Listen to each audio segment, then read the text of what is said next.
Deep within the tropical forests of Africa, something begins to shift beneath the leaves.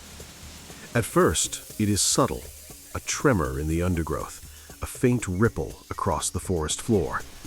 The air feels the same, the trees stand unmoved, and yet the ground itself seems restless. Then the movement becomes undeniable. A dark current flows forward, not of water, but of life. Millions of tiny bodies advance in coordinated silence, their motion steady and deliberate, spreading outward like a living shadow. These are army ants. They do not roar, they do not announce their presence, and yet, wherever they pass, the forest transforms. They build no permanent cities, defend no stone walls, and leave behind no monuments. Their strength lies not in fortifications, but in movement. They are not an army guarding territory. They are an army that is territory. And when they advance, everything else must adapt. Unlike most ant species that construct elaborate underground colonies, army ants are nomads. They do not invest in permanent structures because permanence is not their strategy. Instead, every evening as darkness settles beneath the canopy, they begin an extraordinary transformation. Thousands upon thousands of ants link together using their legs and mandibles, forming a dense, pulsating structure known as a bivouac. This living fortress is not made of soil or leaves. It is made entirely of their own bodies. At the center lies the queen and her developing young, protected within layers of living armor. Workers constantly shift positions, ensuring ventilation, temperature regulation, and structural stability. By sunrise, the fortress dissolves. The ants detach from one another and seamlessly transition back into motion. Nothing remains but disturbed leaves. This is not just adaptation. It is biological engineering at a scale few creatures can rival. A single colony can exceed 20 million individuals. When they move, they resemble a dark river spilling through the forest, flowing over roots, rocks, and fallen branches. They do not sprint wildly. Their advance is disciplined, almost methodical. Each ant follows a trail of pheromones, invisible chemical signals laid down by others. These trails form highways that organize the swarm into lanes of movement, outward lanes for hunters, inward lanes for those carrying food. Army ants are nearly blind. Their vision is limited, almost irrelevant. Their world is defined by scent and touch. What seems chaotic to us is in reality a highly structured chemical map guiding millions of individuals with astonishing precision. If you are fascinated by the hidden systems that govern the natural world, the unseen coordination that makes survival possible, take a moment to like this video and subscribe to the channel. It helps us continue exploring the most extraordinary forces shaping life on Earth. Because what you are witnessing is only the beginning. Individually, an army ant is unremarkable. Together, they become something far greater than the sum of their parts. When confronted with obstacles, a gap between branches, a stream of water, uneven terrain, they do not hesitate or retreat. Instead, they construct. Living bridges form as ants grip one another, anchoring their bodies across open space. Some individuals temporarily sacrifice their mobility, locking themselves in place so that thousands more can cross safely over them.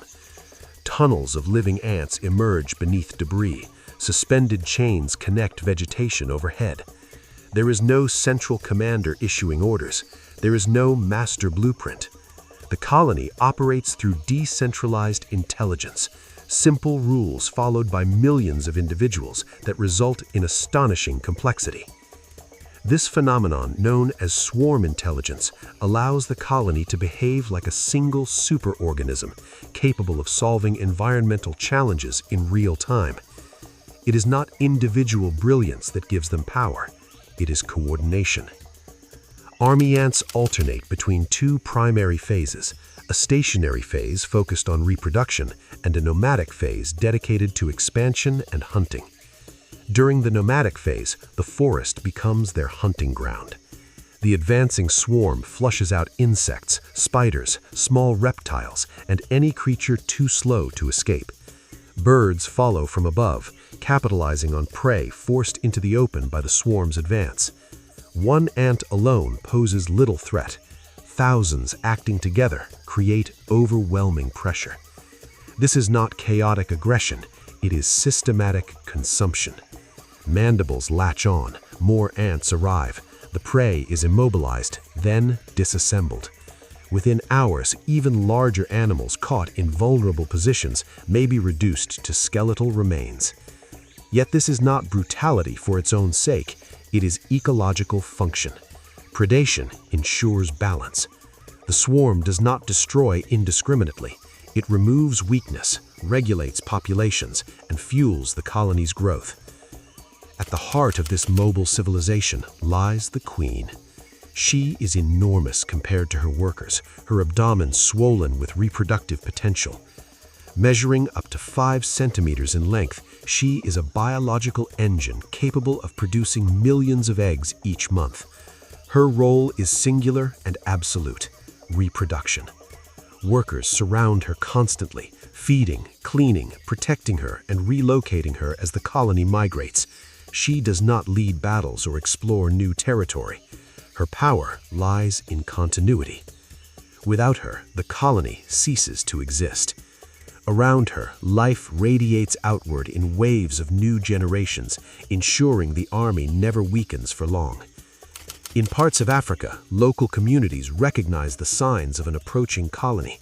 Scouts appear first, probing the edges of human habitation. Soon, the main swarm follows.